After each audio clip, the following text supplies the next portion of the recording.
Donc bonsoir à tous et merci, ça fait bizarre de dire bonsoir avec cette heure d'été là à 17h30.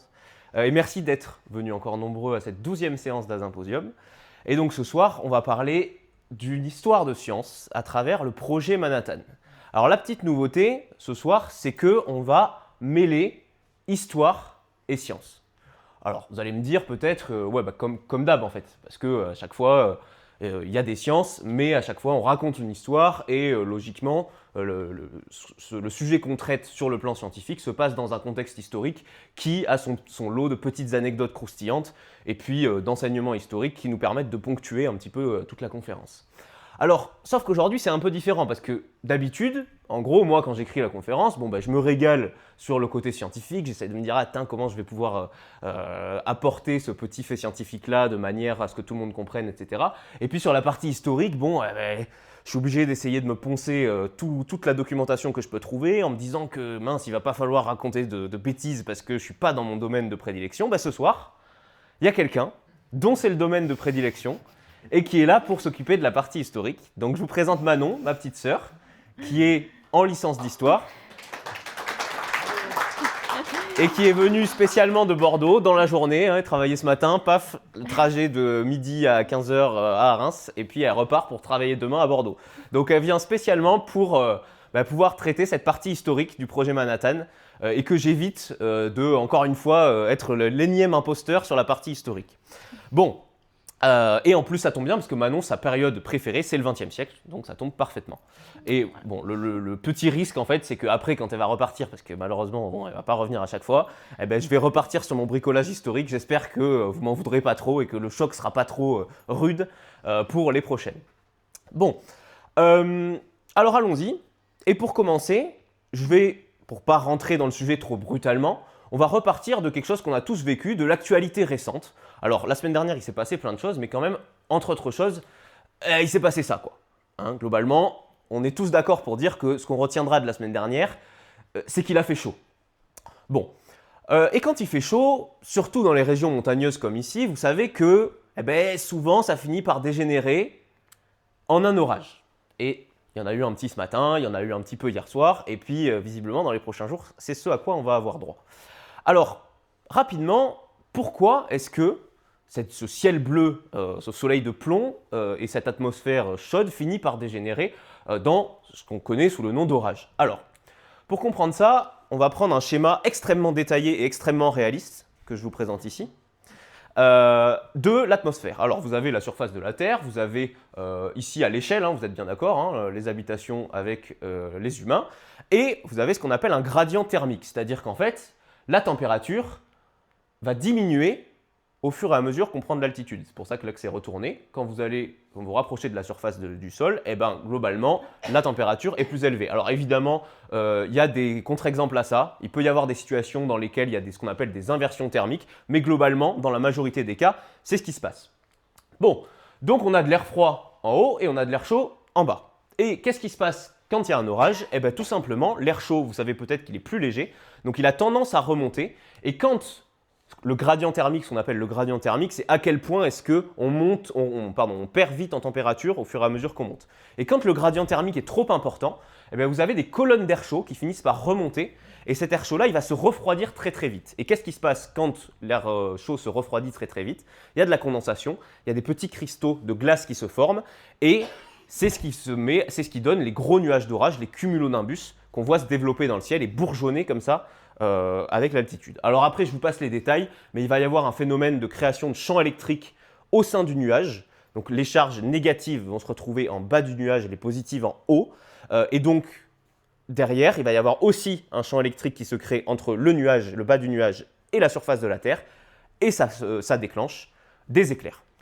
Tout ça pour dire que vous avez donc le phénomène d'orage, et quand on mélange de l'air froid et de l'air chaud, qui normalement font leur vie un peu tous les deux, l'un sur l'autre en fait, et se développent comme ça sereinement entre masse d'air froide et masse d'air chaude. Quand il y a mélange instantané entre les deux, il y a un orage. Okay. Alors pourquoi est-ce que je vous parle de tout ça? Parce qu'aujourd'hui, on va observer quelque chose d'assez similaire, et ce qu'on va se demander, c'est qu'est-ce qui se passe quand on remplace air froid par science, air chaud par histoire? Parce qu'en fait, si on y regarde de plus près, Dans les précédentes séances d'un symposium, comme je l'ai dit tout à l'heure, il y avait toujours de la science, il y avait toujours de l'histoire, mais les deux évoluent parallèlement, sans trop s'entremêler. Si je vous donne des petits exemples, quand on a parlé de Guillaume le Gentil, vous vous souvenez, avec le transit de Vénus, Guillaume le Gentil qui faisait toute une épopée dans le Pacifique pour aller mesurer la distance Terre-Soleil en observant le transit de Vénus. Pourquoi est-ce que l'histoire est si trépidante? Parce qu'elle se déroule dans un contexte historique avec la guerre de 7 ans, avec le roi de France qui envoie l'astronome pour mesurer la distance Terre-Soleil, etc. Donc il y a bien de l'histoire. Mais tous les travaux scientifiques de Guillaume le Gentil ne sont pas déterminants pour le fil de l'histoire. Et réciproquement, l'histoire n'est pas déterminante pour les travaux scientifiques de Guillaume le Gentil.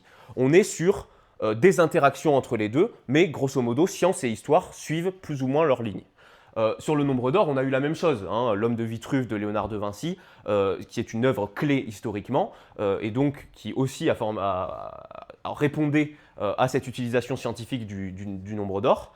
Mais encore une fois, globalement, le nombre d'or n'a pas été la clé. À aucun moment dans l'histoire, le nombre d'or a été fondamental pour qu'on passe d'une époque à une autre ou résoudre des tensions géopolitiques fondamentales entre deux pays ou des choses comme ça. Donc globalement, on a toujours science et histoire qui évoluent. L'un n'est jamais loin de l'autre. C'est ce qui explique que souvent quand on parle de science, on parle aussi d'histoire des sciences. Mais aujourd'hui, on va aborder le moment dans l'histoire par excellence, le sujet qui réunit science et histoire, et où l'un est complètement indissociable de l'autre. Où tout d'un coup, comme les masses d'air chaud et froid se mélangent pour former brutalement un orage, et bien là, science et histoire suivaient toutes les deux leur ligne, et à un moment donné, les deux se sont brusquement entremêlés. Et donc, la question qu'on va se poser ce soir, c'est que se passe-t-il quand la science a rendez-vous avec l'histoire? C'est ce qui va nous guider tout au long de la conférence. Mais, comme je l'ai dit juste avant, vous avez vu que c'est deux lignes qui finissent par s'entremêler. Et pour savoir où on en est au point de départ de ces deux lignes, il va falloir passer par un peu de contexte. Alors on va commencer par un peu de contexte historique. Alors Manon, où en est le monde dans les années 30? Alors, on va débuter par la situation de l'Europe, puisque c'est celle qui vous est, je pense, le plus familière. Donc, à cette époque, en 1933, par exemple, vous le voyez sur cette carte, on a Hitler qui arrive au pouvoir. En 1922, Mussolini, avec la marche sur Rome, est également arrivé au pouvoir. Donc vraiment, globalement, on a une montée des totalitarismes en Europe. Et ce qui va être l'élément déclencheur, ça va être le 1er septembre 1939, où l'Allemagne va envahir la Pologne. Et à ce moment-là, l'Angleterre, la France va rentrer en guerre contre l'Allemagne et ça va être le début de la Deuxième Guerre mondiale en Europe. Mais maintenant, si on s'intéresse à un autre continent, à un autre endroit géographique, par exemple le Pacifique, ce qui va nous intéresser, on va voir donc sur cette carte où il y a énormément d'informations, mais on va s'en tenir à ce qui est le plus important. La guerre, en réalité, sur cet espace géographique, a commencé à l'été 1937. Il y a une guerre qui ne cesse de continuer entre la Chine et le Japon. Donc finalement, cet endroit géographique est également important et est également un endroit à considérer tout le long de la conférence. Et pour terminer, alors cette image parle d'elle-même. On voit ici la Statue de la Liberté vraiment renfermée autour de murailles, de barbelés. Et en fait, pourquoi j'ai choisi cette image? Parce que à ce moment-là, les États-Unis sont isolationnistes, c'est-à-dire qu'après 1929, le crash boursier, puis la crise économique, Roosevelt ne veut pas s'engager dans un conflit. Il veut s'occuper de ses frontières, sa politique intérieure et ne pas s'intéresser au continent européen. Pour lui, pour l'instant, ça ne l'intéresse pas. Il n'a pas d'intérêt. Voilà, chaque pays, quand il s'engage dans un conflit, souvent il y a un intérêt derrière. Ici, il n'a pas d'intérêt à s'engager, à regarder au-delà de ses frontières. Donc, pour le moment, les États-Unis se concentrent donc vraiment sur leur pays. Et je vais vous parler d'un personnage qui vous est, je pense, familier par les conférences de Benjamin. Einstein, voilà. Donc, que vient faire Einstein une nouvelle fois dans cette conférence? Einstein, dans les années l'année 1939, il va observer qu'il y a des scientifiques qui s'intéressent à des projets scientifiques, c'est-à-dire qui mettent en œuvre des projets des armes atomiques. Et il va envoyer une lettre à Roosevelt. Et Benjamin, je te laisse continuer sur ce fil. Alors, pourquoi est-ce que une lettre signée de la main d'Einstein va être envoyée au président des États-Unis, Roosevelt? Et c'est ce qui va d'ailleurs nous aider à comprendre pourquoi derrière toute cette histoire se met en route et pourquoi est-ce qu'on va parler du projet Manhattan. Alors un peu de contexte scientifique. Je vais passer assez vite parce que cette image-là, vous l'avez déjà vue dans une précédente conférence. La structure de la matière. Vous avez la matière qui est formée par des molécules qui sont elles-mêmes constituées d'atomes. Et un atome, c'est quoi? C'est un noyau avec des électrons qui tournent autour. Okay. Le noyau, il est constitué de neutrons et de protons, qu'on appelle les nucléons. Et ensuite, bon, il y a des quarks à l'échelle en dessous, mais ça, on s'en fiche. Tout ce qu'il faut retenir, c'est que globalement, à cette époque-là, dans les années 30, il y a énormément de recherches qui portent sur l'infiniment petit. Einstein a un peu réglé le compte de l'infiniment grand juste avant, au début du XXe siècle, avec la relativité générale, et donc on s'intéresse de plus en plus à l'infiniment petit. L'atome, on commence à très bien le connaître, mais il y a une découverte assez importante qui va être faite à cette époque-là et qui va justifier le fait que derrière, toute l'histoire se met en route. Cette découverte, elle est faite par Otto Hahn en décembre 1938. De quoi est-ce que Otto Hahn va se rendre compte? Il va se rendre compte que si on propulse un neutron sur un noyau d'uranium, eh ben, on a ce qu'on appelle une fission nucléaire. C'est-à-dire qu'en gros, on balance un neutron sur un noyau qui a 235 nucléons et 92 protons. Il y a un proton en excès, ce qui va déstabiliser le noyau, et donc il va se fissionner, c'est-à-dire se séparer en deux noyaux et envoyer des neutrons. Bon, alors Otto Hahn, c'est très bien, il a fait cette découverte, mais en fait, c'est pas vraiment à lui qu'on doit l'interprétation de ce que recèle cette découverte, et c'est ça qui va être le plus important. C'est bien beau de faire des découvertes scientifiques, mais ce qui est surtout important, c'est de savoir ce qu'elles renferment et comment est-ce qu'on peut les utiliser pour faire progresser derrière la science et peut-être la technique. Et en fait, celle qui va déceler l'interprétation correcte, c'est Lise Meitner. Lise Meitner, qui est une physicienne autrichienne de naissance et qui ensuite va être naturalisée suédoise puisqu'elle était juive ashkénaze, et à cette époque-là, cette découverte a été faite en Allemagne. Donc vous comprenez bien qu'elle a dû s'exiler en Suède pour pouvoir se mettre à l'abri. Et Lise Meitner, quand elle voit cette expérience-là, elle se rappelle de quelque chose. Elle se rappelle de cette formule. La formule donc introduite par Albert Einstein qui établit le lien entre énergie et masse. Chaque masse renferme de l'énergie et chaque énergie peut être apportée à de la masse.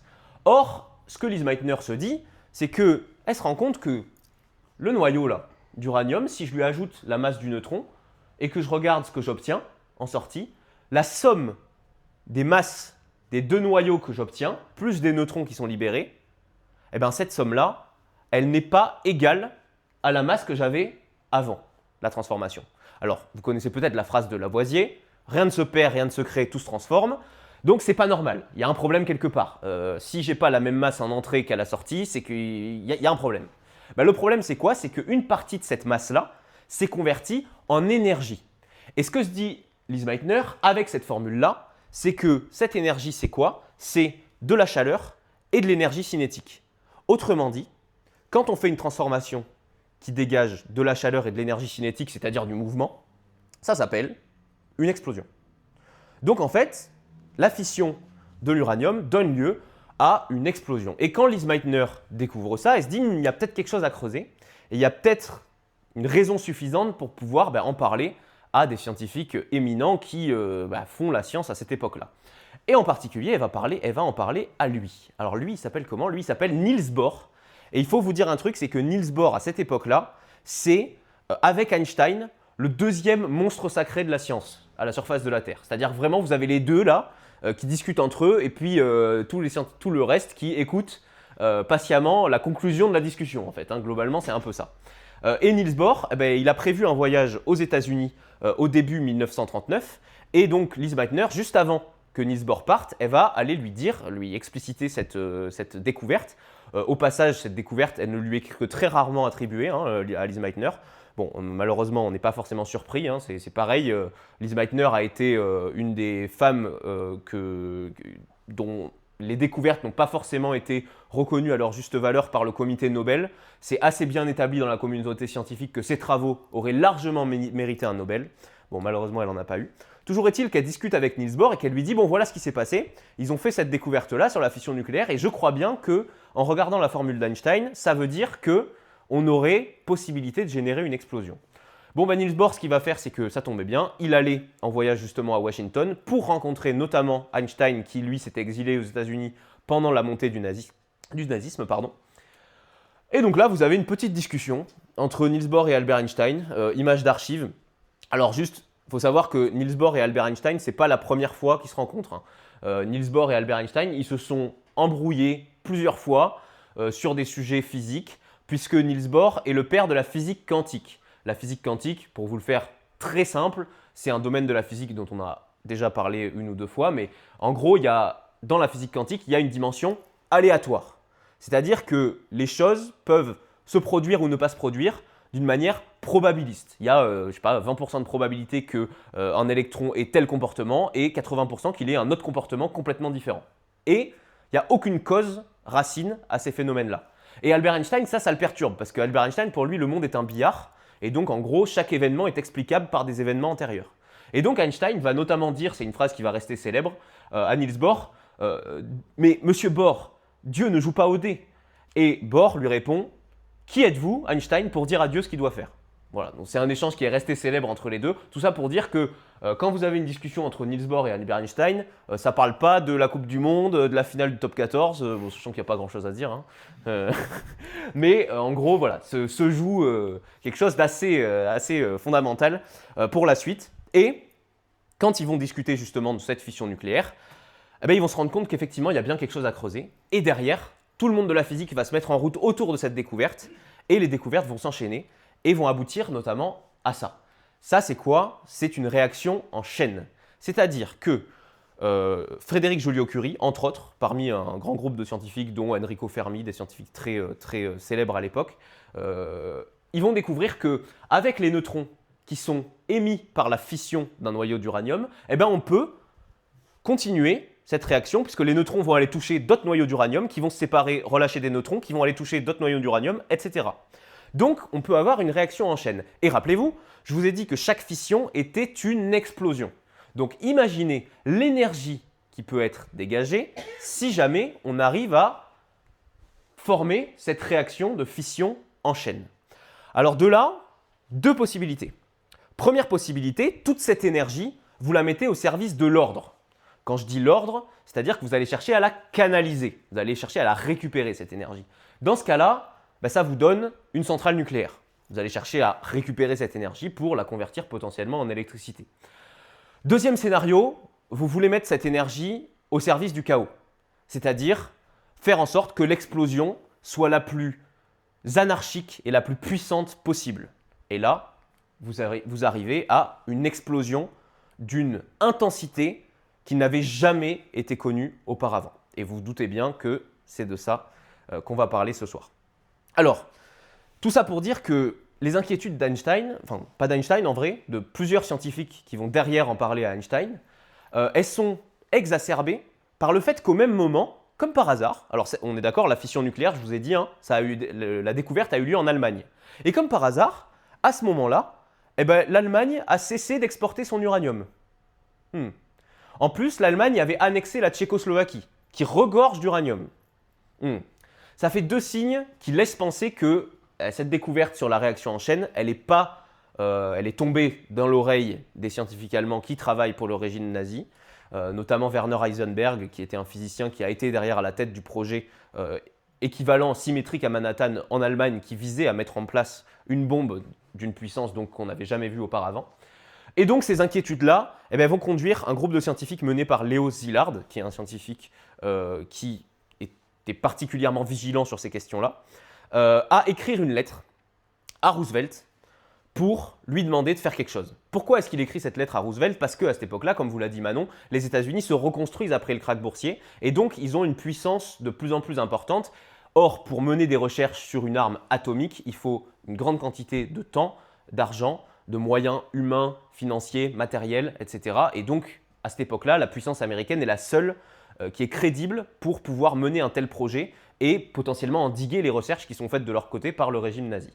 Donc cette lettre, la voilà. Et cette lettre, elle va être signée par Albert Einstein. Et donc Albert Einstein, c'est lui qui va, entre guillemets, d'habitude, vous avez vu, Albert Einstein, il intervient souvent à la fin des histoires pour régler les problèmes. Bah là, il intervient au début. Il intervient au début pour mettre cet avertissement-là. Et je vais vous lire un petit passage de cette lettre. Ces 4 derniers mois, il est devenu possible, grâce aux travaux de Joliot en France, ainsi que ceux de Fermi et Szilard en Amérique, d'enclencher une réaction en chaîne nucléaire avec de grandes quantités d'uranium. Grâce à elle, une grande quantité d'énergie et de grandes quantités de nouveaux éléments similaires au radium pourraient être produits. Maintenant, il semble presque certain que ceci pourrait être atteint dans un très proche avenir.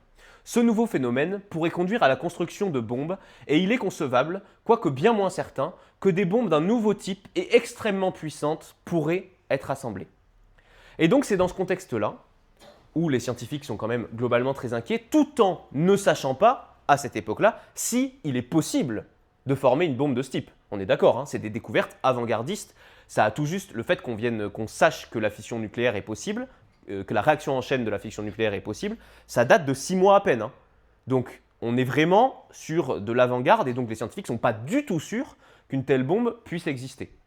D'ailleurs, dans la suite de la lettre, il est dit qu'une telle bombe ne pourrait pas normalement être transportée par avion, que si on la fait exploser dans un port, ça pourrait raser la moitié du port. Voilà, on sent qu'on n'est pas encore sur une compréhension totale des mécanismes qui peuvent être à l'œuvre. Donc cette lettre part à Roosevelt, et alors, que répond Roosevelt ? Donc pour rappel, comme je vous l'ai dit précédemment, les États-Unis avaient décidé vraiment dans cette guerre d'être isolationnistes. Voilà. Mais est-ce que maintenant, après tout ce que vous a dit Benjamin, Roosevelt n'aurait-il pas un intérêt à s'engager dans ce deuxième conflit qui est en train de se préparer ? Et finalement, sans rentrer dans les détails, il répond de manière positive le 19 octobre 1939 à la lettre d'Einstein. Et le lendemain, il décide de créer un comité, mais ça, je ne vais pas spoiler Benjamin parce qu'il s'en occupera tout de suite après en vous parlant du projet Manhattan. Moi, ce qui m'intéresse, ça va être vraiment le point de vue international. Et pour ce faire, je vais vous prendre 2 exemples pour vraiment contextualiser et vraiment comprendre la position des États-Unis à ce moment-là, entre 1939 et 1941. Donc, en 1939, Roosevelt officieusement s'engage déjà dans le conflit. C'est-à-dire qu'il a signé une loi pré-bail où il fournit à l'URSS, à l'Union soviétique, des armes. Donc il est déjà engagé quelque part dans le conflit. Et un autre exemple où là c'est davantage de l'histoire par le bas, puisque ici, je vais vous parler d'un sondage qui a été fait auprès de la population américaine et on leur a posé la question suivante. Est-ce que vous pensez que les États-Unis vont s'engager dans le conflit dans les temps prochains ? Et la réponse est oui. C'est-à-dire qu'il y a un climat, même dans le pays, où les Américains ressentent une possibilité que les États-Unis rentrent en guerre. Et concrètement, ce qui va mettre le feu aux poudres, ça va être le 7 décembre 1941, Pearl Harbor. 2403 militaires et civils sont tués. C'est le Japon qui attaque Pearl Harbor. Pourquoi Pearl Harbor ? Puisque c'est une île qui contient quasiment toute la flotte américaine. Et le Japon, à ce moment-là, veut frapper fort.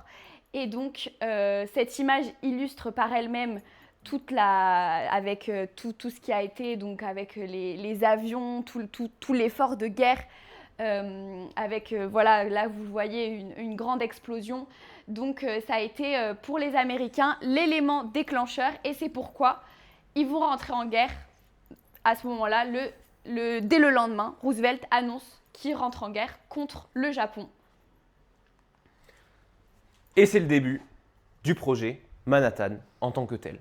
Les États-Unis sont rentrés dans la guerre et là Roosevelt, qui grosso modo avait quand même temporisé sur la lettre d'Einstein, il avait lancé quelques petites études, il avait accéléré la recherche scientifique sur le plan de la physique nucléaire, mais c'était resté assez raisonnable. Et là, ça y est, avec l'attaque de Pearl Harbor dont Manon vient de vous parler, il a pris la réelle mesure de la gravité de l'enjeu et donc il va mettre le paquet, entre guillemets, sur la recherche liée à cette nouvelle arme potentiellement qui pourrait être la clé de cette guerre.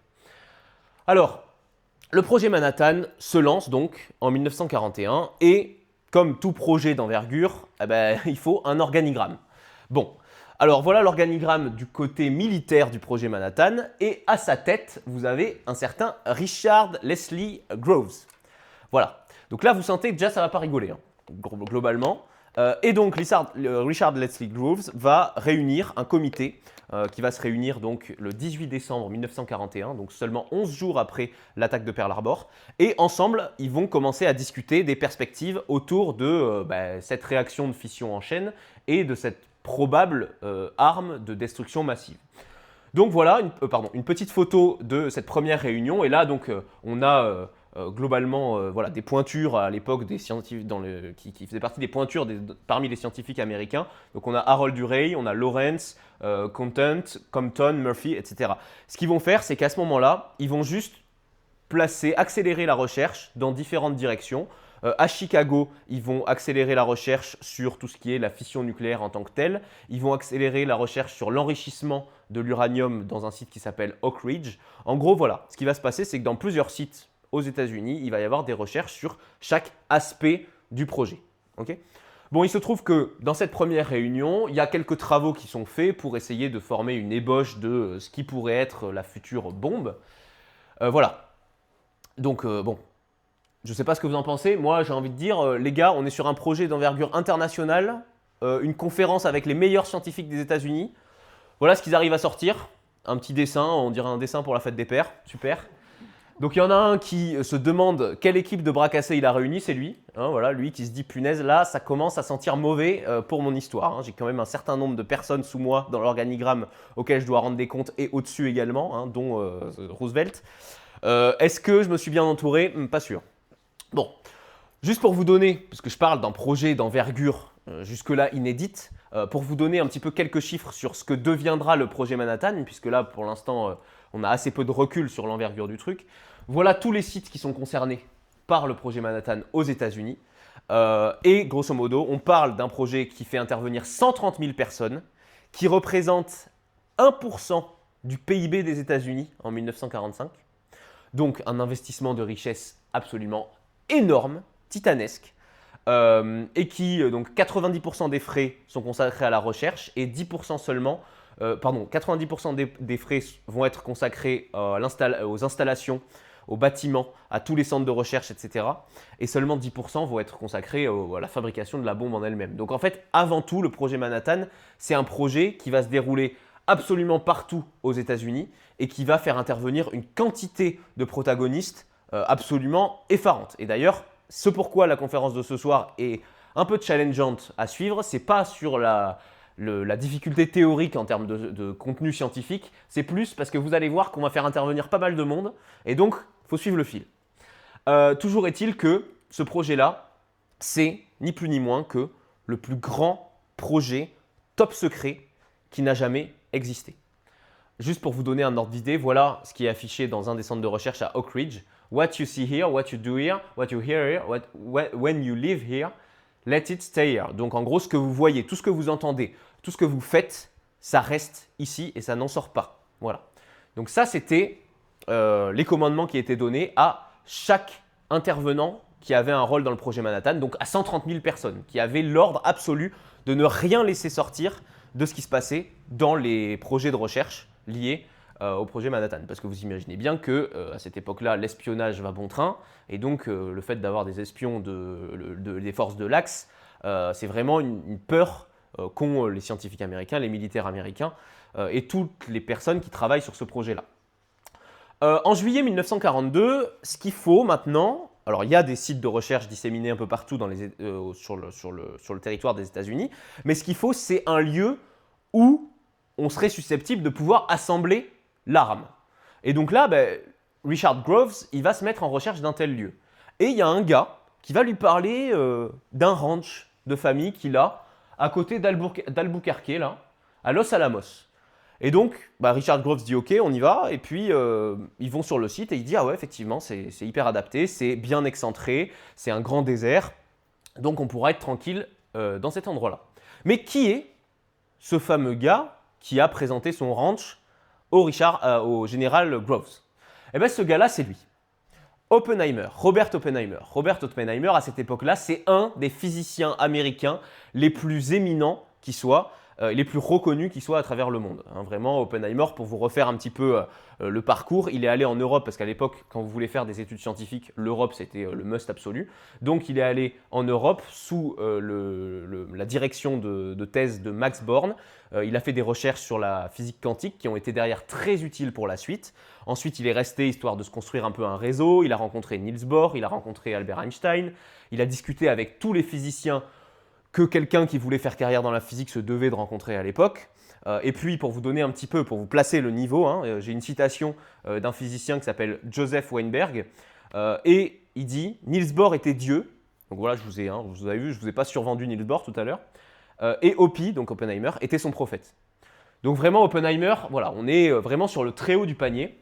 Et Oppenheimer, il se trouve qu'il va donc rester en Allemagne pour ses études et puis derrière pour commencer sur des premiers emplois post-doc pendant la montée du nazisme. Et donc il va voir de ses yeux la montée de l'antisémitisme en Allemagne. Il va écrire plusieurs lettres qui témoignent du fait qu'il est complètement effaré par ce qu'il voit et il dit même dans une lettre texto « ceci ne peut que mal finir ». Et donc il va développer des idées assez radicales et il va notamment se rapprocher des partis communistes. Et vous allez voir que ça va être important pour la suite. Toujours est-il qu'Oppenheimer, il devient ensuite, grosso modo, impliqué dans le projet Manhattan et c'est lui qui va être chargé de toute la recherche à Oak Ridge sur la partie de l'enrichissement de l'uranium et c'est lui qu'on va nommer comme étant celui qui va être chargé de transférer toute la recherche qui va se faire en physique sur la future bombe. Et il se trouve que, alors déjà, je suis obligé de vous dire qu'il y a eu un film évidemment sur Oppenheimer avec lequel je ne peux pas rivaliser, enfin nous ne pouvons pas rivaliser en termes de production. Hein. Donc si vous voulez plus de détails et plus d'effets spéciaux sur la vie d'Oppenheimer, je ne peux que vous renvoyer vers ce film, 3 heures de pur bonheur. Et Oppenheimer, il va se lancer maintenant à la recherche de plein de scientifiques parce que Richard Groves, fort de cette petite découverte qui est son ranch à Los Alamos, il va se dire ok, ce gars-là, il a discuté plusieurs fois avec lui, il se dit il a les épaules pour être à la tête de la partie scientifique du projet. Richard Groves est à la tête de la partie militaire, Oppenheimer est donc désormais à la tête de la partie scientifique du projet. Au passage, Richard Groves a dû se justifier encore et encore, faire des rapports pour justifier que Oppenheimer n'était plus en relation avec les réseaux communistes, parce que c'était, vous imaginez bien, un énorme bloquant à l'époque au niveau des autorités américaines pour placer Oppenheimer à la tête d'un projet d'envergure de celle du projet Manhattan. Donc Oppenheimer, ce qu'il va faire, c'est qu'il va partir à la recherche de scientifiques qui veuillent bien l'accompagner dans cette aventure. Alors c'est pas évident. C'est pas évident pour plusieurs raisons. Première raison, c'est qu'à cette époque-là, comme je vous l'ai dit tout à l'heure, on n'est pas sûr qu'on peut aboutir à une telle arme. C'est vraiment pas sûr. C'est de l'avant-garde et donc il y a beaucoup de scientifiques qui préfèrent travailler sur des choses qui seront plus utiles à la guerre, donc par exemple les radars, les lidars, etc., des travaux sur les ondes dont on sait qu'ils sont opérationnels et où ils vont avoir un impact. Ensuite, vous avez des scientifiques qui refusent catégoriquement, dont Lise Meitner, dont je vous ai parlé au départ, d'avoir quoi que ce soit à faire avec le développement d'une arme de cette puissance et qui pourrait faire de tels ravages. Donc, ça fait déjà 2 bloquants, mais malgré tout, Oppenheimer va réussir à réunir un sacré gratin. Je vous donne les noms en vrac pour ceux qui connaissent un peu. Niels Bohr, Enrico Fermi, Szilard, Lorentz, Bethe, etc. Du très très lourd donc. Tous dirigés par Oppenheimer et son génie intellectuel. Une citation de Hans Bethe qui est voilà, pareil, un des scientifiques qui a travaillé sur notamment le Big Bang, etc.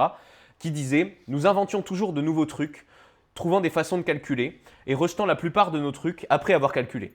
J'étais aux premières loges pour observer la formidable puissance intellectuelle d'Oppenheimer qui était sans l'ombre d'un doute le leader incontesté de notre groupe. L'expérience intellectuelle est inoubliable. » En gros, moi quand je vois cette photo-là, je vois ça, globalement. Toujours est-il que quand vous avez une bande de cerveaux comme ça, il faut les faire venir à Los Alamos. puisque Los Alamos, donc centre d'assemblage de la bombe, donc il va falloir les faire venir pour qu'ils travaillent ensemble. Mais vous vous doutez bien que si jamais vous prenez tous les meilleurs scientifiques de la planète et que d'un coup vous les faites aller à Los Alamos, ça se voit un peu.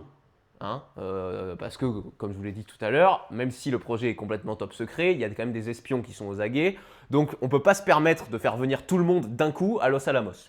Donc ce que va demander Leslie Richard Groves, c'est de dire, bon ben les amis, ce qu'on va faire, c'est que y en a un qui va passer par Seattle pour redescendre à Los Alamos, il y en a un qui va passer par Miami, il y en a un qui va passer par New Orleans, il y en a un qui va passer par le nord, enfin voilà. Ils vont tous arriver à Los Alamos, mais 2 directions différentes, pour faire croire à un espèce de hasard qui réunirait tout ce petit monde là-bas. En tout cas, ne pas éveiller les soupçons.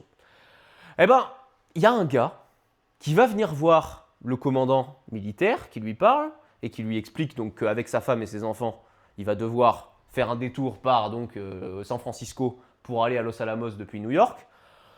Et ce gars-là, il dit, attendez, vous êtes en train de me dire que là, vous êtes en train de réunir une centaine de grands scientifiques à Los Alamos et que tous vont faire des détours. Donc il n'y a personne qui y va directement. Donc si j'y vais directement, il n'y a pas de souci, ça éveillera aucun soupçon. Et c'est ce qu'il va faire. Et donc ce gars-là, il s'appelle Richard Feynman. Alors je vous présente Richard Feynman. Juste, pourquoi est-ce que je parle de Richard Feynman maintenant? Parce que ça y est, le projet Manhattan est lancé et là, bah vous avez, comme je vous l'ai dit, une centaine de très grands cerveaux qui vont travailler ensemble sur cette bombe. Le truc, c'est que vous n'avez pas réuni une centaine de Césars ou une centaine d'humoristes. Donc, la suite, c'est un peu long à raconter. C'est-à-dire que là, si je vous dis une par une les équations qui ont été résolues, chaque découverte, chaque morceau de la bombe qui a été conçu, etc., franchement, on va s'ennuyer. Mais heureusement, il y a un gars qui n'est pas tout à fait pareil que tous les autres et qui s'appelle Richard Feynman. Alors juste pour vous placer un petit peu Richard Feynman, dans son enfance, Richard Feynman a tout de suite été relativement brillant. Il réparait les radios du voisinage pendant la crise aux États-Unis en 29, à l'âge de 9 ans. Ensuite, il était hyper turbulent en cours. Donc un jour, il y a un prof de maths, pour être tranquille, il lui a donné un bouquin de calcul différentiel. Le calcul différentiel, pour vous dire, c'est vraiment... je vous recommande très peu de faire la rencontre du calcul différentiel un jour, en fait, pour être clair. Et donc, il lui a donné ce bouquin de calcul différentiel, et Richard Feynman, il était au fond de la classe avec son truc qui, au moins, l'occupait, et il a réinventé lui-même ses propres notations. Donc voilà, globalement, Richard Feynman avait un très gros potentiel. Et donc, ce qui se passe, c'est que Richard Feynman, pour vous dire, en 1939, quand tout ça commence, il a 20 ans.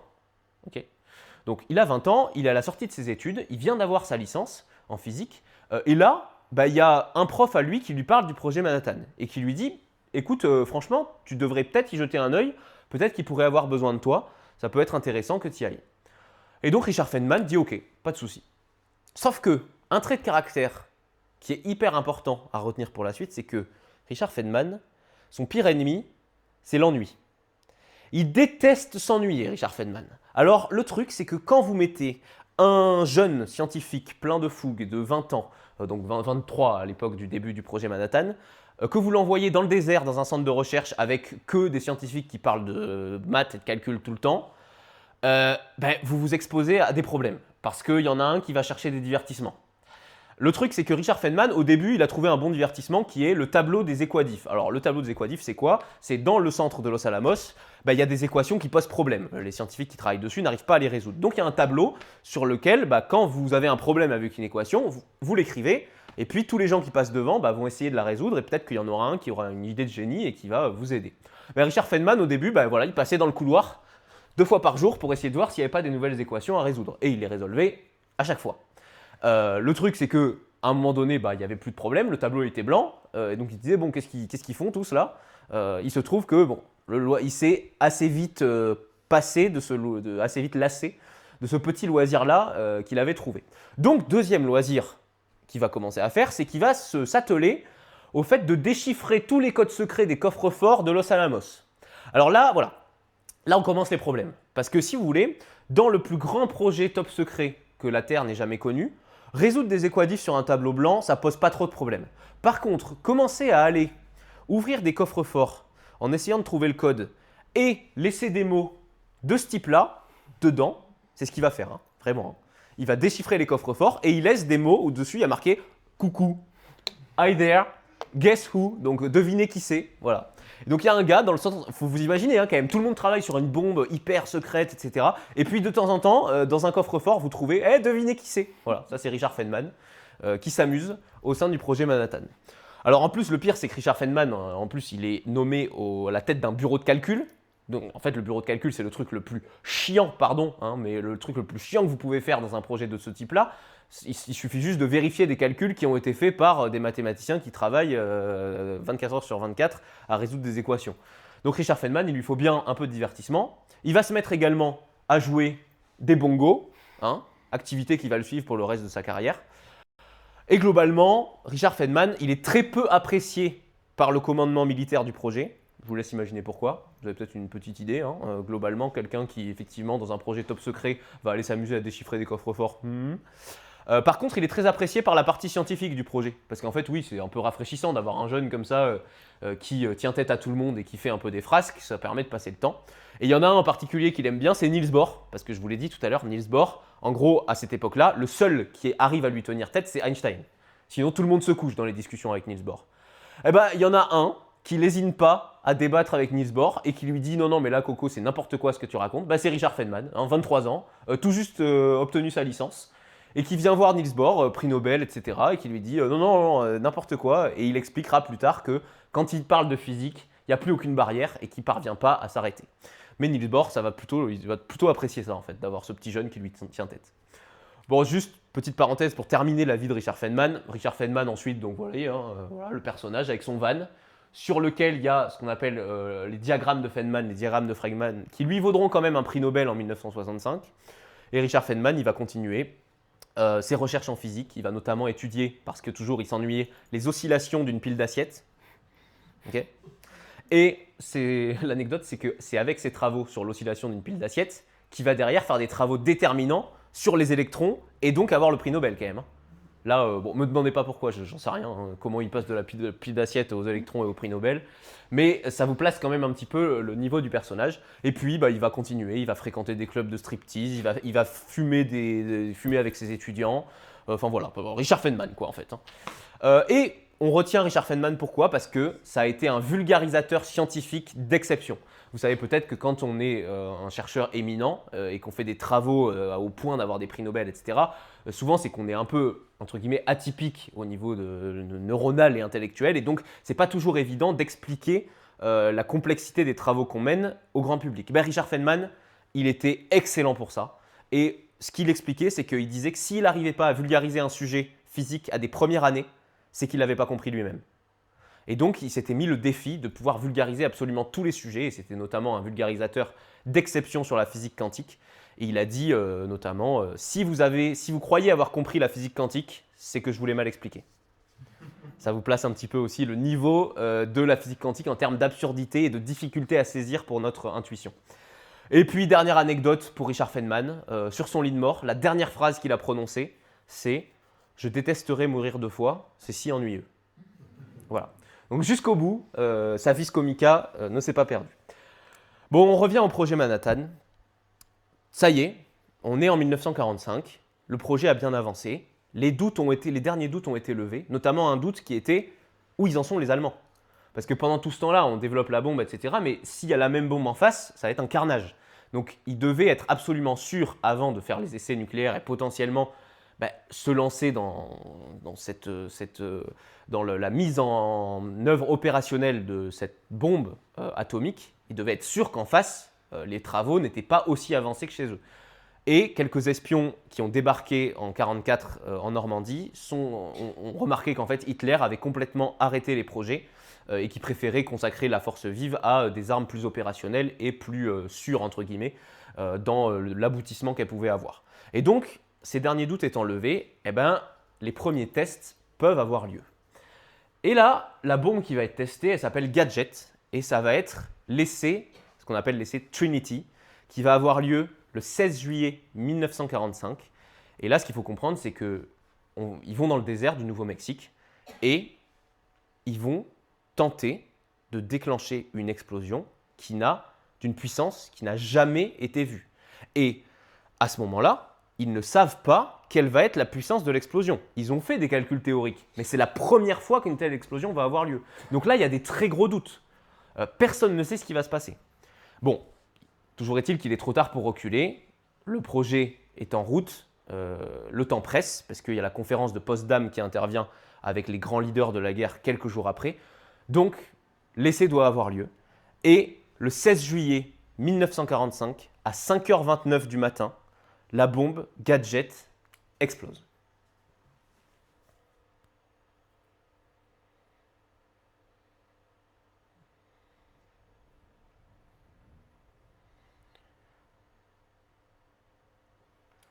Voilà.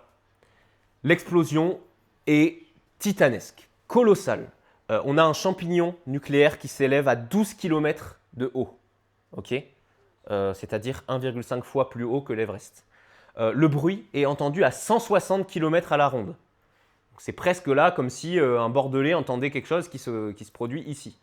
C'est incroyablement puissant et ça laisse tout le monde sans voix. Et le mieux que je puisse faire, c'est vous citer la réaction d'Oppenheimer juste après l'explosion. Nous savions que le monde ne serait plus jamais le même. Certains ont ri, certains ont pleuré. La plupart étaient silencieux. Je me suis souvenu d'une ligne du texte hindou disant « Maintenant je suis la mort, le destructeur des mondes ». Je suppose que nous avons tous pensé cela, d'une façon ou d'une autre. Un physicien qui s'appelle Bainbridge dit à ce moment-là à Oppenheimer « Ça y est, maintenant nous sommes tous des fils de… » Voilà. Pour vous dire à quel point est-ce que l'état d'esprit à ce moment-là est partagé entre ce qu'on pourrait appeler un succès, mais à la fois une peur irrépressible devant les conséquences de toutes ces recherches-là. Parce que ça y est, c'est devant leurs yeux, ça prend vie.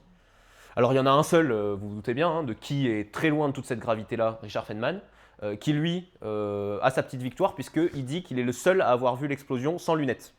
Parce qu'évidemment, il fallait des lunettes de protection pour se protéger des UV. Lui, hop, discrètement, juste avant l'explosion, il a rangé ses lunettes en disant que le pare-brise de la voiture, ça lui suffisait. Et donc derrière, il allait dire à tout le monde, fanfaronner en disant « Hey les gars, je suis le seul à l'avoir vu sans lunettes. » Voilà. Bon. Toujours est-il que la première explosion atomique de l'histoire venait d'avoir lieu. Et là, les réactions chez les scientifiques sont très disparates. Il y en a certains qui ont peur, il y en a certains qui veulent faire marche arrière. Beaucoup se réunissent pour envoyer une lettre au nouveau président des États-Unis, Harry Truman, pour lui dire qu'il ne faut pas faire usage d'une telle bombe contre le Japon. Et la suite de l'histoire, je vais laisser Manon vous la raconter. Alors, avant de venir vraiment sur le contexte entre les États-Unis et le Japon, on va voir ce qui se passe en Europe à ce moment-là. Le 8 mai 1945, ça y est, il y a eu la capitulation de l'Allemagne, donc la Seconde Guerre mondiale est officiellement arrêtée sur le continent européen. Mais qu'en est-il des États-Unis? Donc, qu'en est-il du conflit entre les États-Unis et le Japon? Donc, comme l'a rappelé Benjamin un petit peu avant, on a changé de président. On est avec Harry Truman. Et Harry Truman, il va avoir un projet donc, contre le Japon. Il va, pour des éléments de contexte, dire au Japon, vous avez deux solutions. Soit vous démilitarisez totalement le Japon, donc à la famille impériale. À ce moment-là, au Japon, c'est la famille impériale qui a le pouvoir. Et donc, il lui dit, oui, soit vous démilitarisez le Japon, et à ce moment-là, voilà, il n'y aura pas d'autre hostilité, et vous vous retirez du trône. Sauf que le Japon refuse. Il veut pas se soumettre aux États-Unis. Donc maintenant, Harry Truman, il voit une opportunité militaire, mais aussi scientifique, d'asseoir une certaine domination technologique avec le projet Manhattan. Et donc, on a ici l'avion donc Enola Gay avec le pilote qui va lâcher la bombe sur Hiroshima. Ici, on a une image de l'explosion parce que l'anecdote est telle que sur cet avion, il y avait des caméras et des appareils photo pour que vous compreniez vraiment qu'à ce moment-là, c'est une révolution scientifique et qu'ils veulent immortaliser ce moment dans l'histoire. Pour eux, c'est une concrétisation vraiment scientifique. Et donc ici, on a une image avant et après de Nagasaki. Donc là, on peut voir qu'on a vraiment un changement et on a un paysage qui finalement est désert. Et donc voilà une autre image. Donc on voit vraiment des ruines parce que des images vraiment où on voit des corps, des blessés, on en a très peu. Voilà, ça va être vraiment ces images de désert qui vont être véhiculées à ce moment-là. Et pour vous raconter Hiroshima et Nagasaki, je vais prendre le témoignage d'un survivant qui a survécu aux 2 bombes, Nagasaki et Hiroshima. Et donc à ce moment-là, Yamaguchi, il est à Hiroshima pour une mission de 3 mois. Et il est alors âgé de 29 ans et il loge dans une pension familiale à Hiroshima. Et après une nuit agitée, comme tous les matins, il va prendre le petit déjeuner avec ses collègues, il boit du thé noir, une matinée des plus basiques. Ensuite, il se dirige pour prendre le bus, toujours accompagné de ses 2 collègues, et il se rend compte qu'il a oublié son passeport d'identification. C'est-à-dire qu'il ne peut pas rentrer sur le chantier s'il n'a pas son passeport d'identification. Donc, ce qu'il fait, c'est qu'il retourne dans la pension familiale, et là, il discute avec le gérant, il reprend un thé noir, mais il se dit, bon, maintenant c'est l'heure d'aller au boulot. Donc, il se lève et il décide de prendre le tramway finalement. Et donc là, on est aux alentours de 8h, il est tôt le matin. Et à 8h, il est à son arrêt de tram.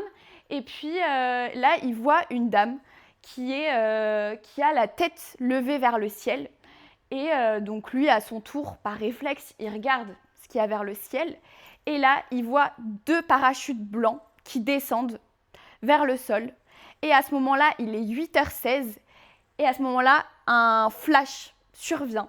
Et il se retrouve propulsé en arrière. Et quand il va se réveiller, il va entendre un bruit sourd. Et ça sera vraiment quelque chose qui a totalement décimé tout le paysage autour de l'impact de la bombe. Et donc des milliers de personnes sont mortes. Et ce qu'on n'a pas, donc en fait, pour les familles, l'anecdote, si je peux appeler ça une anecdote, c'est qu'il n'y a pas de corps, puisqu'au moment de l'impact, ces personnes ont été totalement décimées. Et en fait, on n'a que les ombres sur les trottoirs. On va garder que les ombres des personnes et comment en fait elles ont été propulsées sur un mur. C'est vraiment quelque chose que, voilà, c'est la base du travail des historiens de retrouver ces images où en fait on a les ombres et non les corps des personnes. Et donc, retrouvons Yamaguchi. Yamaguchi se lève, il est totalement sonné. Il a mal sur toute la partie gauche de son corps. Il entend un bruit sourd dans son oreille gauche. Et là, il se dit, ok, donc il voit des flammes partout. Et il se dit, bon, je vais voir au chantier ce qui se passe, retrouver mes collègues si je les retrouve. Il repart au chantier. Et puis là, il voit ses 2 collègues arriver vers lui. Donc, il se dit, ok, voilà, j'ai retrouvé mes collègues. Ils se disent, on va retourner au pensionnat, voir ce qu'il en est. Là, à ce moment-là, il voit des images qu'il décrit dans ses nombreux témoignages, parce que ça va être quelqu'un qui va énormément raconter après les événements. Et il raconte donc qu'il voit des images des bébés qui n'ont plus d'yeux. Voilà, c'est un paysage totalement apocalyptique. Et donc, il rentre au pensionnat. Là, à ce moment-là, première ressource, il voit que le robinet marche, hop, il s'alimente, il boit de l'eau. Et finalement, cette journée du 6 août 1945 s'arrête là, il va se coucher. Le lendemain, la journée recommence. Il marche avec ses collègues dans Hiroshima. Et là, il voit 2 travailleurs qui les informe qu'il y a un train pour Nagasaki qui part dans pas longtemps, un des rares trains. La gare est fonctionnelle et donc s'ils veulent le prendre, qu'ils se dépêchent et qu'ils aillent à la gare parce qu'à Nagasaki, il y a sa femme et son fils. Donc, ils prennent le train à ce moment-là. Il est très fatigué dans le train, il dort, il a de la fièvre, il arrive dans un état, donc il arrive là, il part le 7 août, il arrive à Nagasaki le 8 août, tôt le matin, et il va directement à l'hôpital pour vous dire vraiment qu'il est dans un état qui est complètement, il est complètement fatigué. Et à ce moment-là, donc, il retrouve son premier réflexe. Après, ça va être bien évidemment de retrouver sa femme et son fils.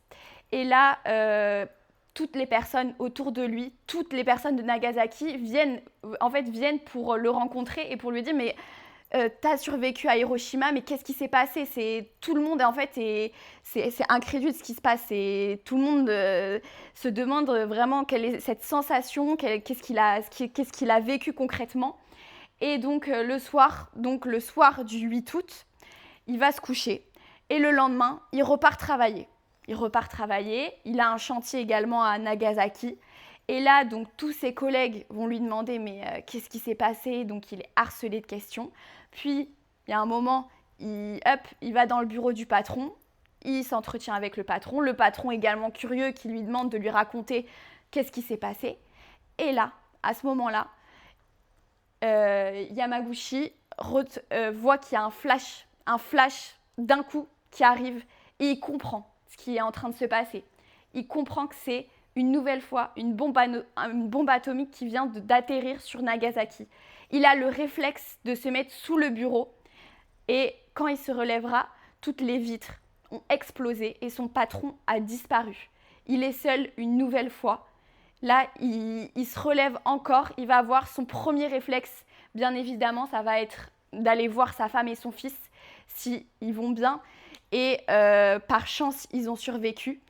Et l'anecdote, c'est également que ça n'aurait pas dû être Nagasaki qui devait être bombardée. Ça devait être une autre île, mais par des conditions météorologiques qui ont été à ce moment-là déplorables sur l'île en question, ils ont choisi Nagasaki parce que Nagasaki, à ce moment-là, les nuages s'étaient dégagés. Donc, le pilote avait une visibilité parfaite pour faire atterrir la bombe atomique. Et à ce moment-là, donc, Yamaguchi est complètement sonné. Il vient de vivre 2 événements totalement effroyables. Et par la suite, le 15 août, l'empereur s'adresse pour la première fois à la population japonaise. Et il leur dit qu'ils ont décidé de capituler. Et à ce moment-là, le Yamaguchi va commencer à s'investir dans toute la mémoire qui va survenir après ces 2 événements. Donc ici, on le voit, il va donner des conférences, il va également honorer les 2 dates, le 6 août et le 9 août. Il va aller sur les lieux parce que maintenant, ces lieux sont devenus des lieux de mémoire. Il y a tous les ans.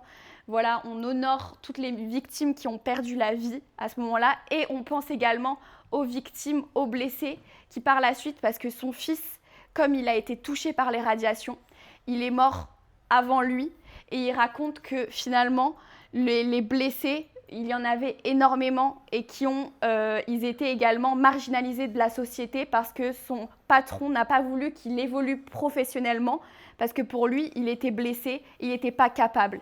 Donc pour lui, ça a été très compliqué aussi.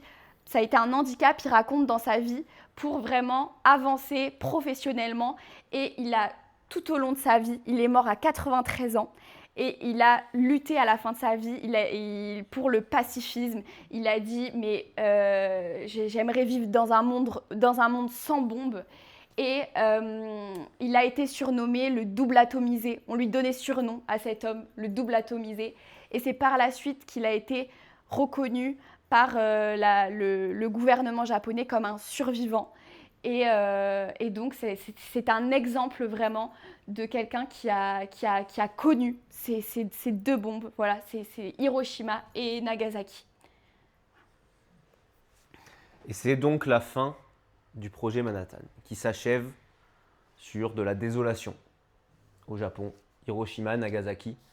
Et ne reste plus que le dernier acte, vivre et discerner. Alors ce projet Manhattan, on en a fait le tour. Vous avez vu, ça a été une recherche intense dans laquelle la science a été mise au service de l'histoire. Science et histoire se sont mélangées pour ne former qu'un, et le dénouement, ça a été de la destruction. Aujourd'hui, ces bombes d'une puissance exceptionnelle qui ont été lancées et qui ont atterri sur Hiroshima et Nagasaki, ce n'est rien par rapport à ce qui a été fait depuis dans la recherche. Et c'est pour ça que cet acte 5 qui s'appelle vivre. Parce qu'il faut vivre dans un monde où nous avons ces armes, où ces armes existent. Ça, c'est une image qui n'est pas une image réelle, qui est une image fictive de ce que pourrait être une explosion des bombes actuelles, sachant que l'exemple le plus proche qu'on a de la puissance des bombes actuelles, c'est la Tsar Bomba, qui a été la dernière bombe atomique. Alors, sachant qu'on a changé de bombe, c'est plus des bombes A, c'est des bombes H, donc des bombes à hydrogène. Donc là, c'est plus de la fission nucléaire, c'est de la fusion nucléaire, avec donc une puissance complètement démultipliée. Et cette bombe-là, elle est environ 5000 fois plus puissante que ce qui a été lâché sur Hiroshima et Nagasaki. Et ça, c'est une bombe qui a été lancée en 1961. D'accord? Donc je vous laisse imaginer, depuis, si on a multiplié par 5000 entre 1945 et 1961, je vous laisse imaginer ce qu'il en est depuis au niveau de la puissance. Alors, ce n'est pas une multiplication du même ordre de grandeur parce qu'on est passé de bombe à fission à bombe à fusion, donc on n'a pas pu encore, c'est toujours des bombes à fusion aujourd'hui. Mais toujours est-il qu'on vit dans un monde où on est à un doigt sur un bouton de la désolation. Donc il faut vivre avec ça. Comme Tsutomu Yamaguchi, comme Oppenheimer, comme tous ces scientifiques qui ont vu leur science mise à profit d'une arme de destruction massive, comme toutes ces ombres qui, d'une manière ou d'une autre, voilà, ont contribué à l'histoire. Ça, c'est vivre. Et ensuite, il faut discerner. Parce que là, on est sur une fin d'histoire extrêmement émotionnante, avec des témoignages qui sont très prenants. Mais il faut discerner parce qu'on a vite fait de dire qu'en fait, voilà ce à quoi mène la science. Et quelque part, c'est vrai. Voilà ce à quoi a mené la science sur l'atome à ce moment-là. Mais ce qu'il faut garder en tête, c'est qu'un domaine scientifique, déjà, ne se résume pas à une de ses utilisations, qui est en l'occurrence la bombe nucléaire. Donc, si on voulait évaluer le domaine du nucléaire, il faudrait regarder aussi les IRM, les progrès qui ont été faits dans toutes ces directions. Et au-delà de ça, parce que ça, c'est vraiment une vision purement technique, ce qu'il faut se rappeler aussi, c'est que la science ne dit pas ce qu'on doit en faire. La science, c'est comprendre le monde, c'est découvrir des phénomènes, découvrir comment tout ça marche. Et c'est très différent de la technique. La technique qui est cette folie de l'être humain à toujours vouloir aller plus loin, à toujours mettre la science au service de ce qu'il appelle le progrès. Et en l'occurrence, le progrès, là, dans cette guerre, a été mis au service de la destruction. Alors, ce n'est pas le sujet de savoir si cette bombe a mis fin à la guerre, pas fin à la guerre, c'est des querelles d'historiens qui perdurent encore aujourd'hui. Dans tous les cas, ça a été dramatique. La dissuasion nucléaire, tout ce qu'on peut dire aujourd'hui, c'est qu'on vit dans un monde où elle existe. Mais ce que j'ai envie de dire, c'est que presque tout ça n'est que l'apogée de tout ce qu'on connaît toutes et tous dans nos vies actuelles. Et j'ai envie de l'illustrer par une notion qui s'appelle le décalage prométhéen. Alors Prométhée, vous savez peut-être, donc c'est voilà, Prométhée, le personnage antique. Le décalage prométhéen, c'est l'écart entre les capacités de l'être humain intrinsèque et tout ce qu'on a à notre disposition aujourd'hui et toute la technique qu'on est capable de mettre en place du fait justement de ce progrès technique. Aujourd'hui, dites-vous bien qu'on peut se rendre à l'autre bout de la planète en un claquement de doigts à travers juste un vol long courrier en avion. On est capable, quand on allume la lumière, de faire en sorte d'éclairer une pièce entière, alors que pendant des millénaires et des millénaires et des millénaires, on était tributaire du soleil. Donc on a une puissance intrinsèque grâce à la technique qui est juste énorme. Pour vous donner un petit exemple, moi quand j'étais petit, j'adorais faire des barrages dans les torrents ici, dans le Val d'Azun. Et donc j'empilais des pierres et donc globalement, mon barrage, c'était une passoire, quoi. Aujourd'hui, derrière, si vous devenez ingénieur, vous avez la capacité de faire des plans, de mettre au point des barrages tels que ceux qu'on connaît. Et là, ce n'est pas la question de faire un procès au barrage, juste un barrage modifie complètement le paysage, modifie complètement l'écoulement des eaux, modifie complètement l'écosystème. Donc vous êtes capable, grâce à la technique ou à cause de la technique, de passer d'une main d'un être humain qui écrit des équations sur un papier et qui fait des modélisations sur un logiciel, à dresser un ouvrage apte à modifier complètement le fonctionnement de la nature. Et ça, le paroxysme de ce décalage prométhéen, c'est lui. C'est Paul Tibbets, le pilote de Enola Gay, qui a largué les deux bombes.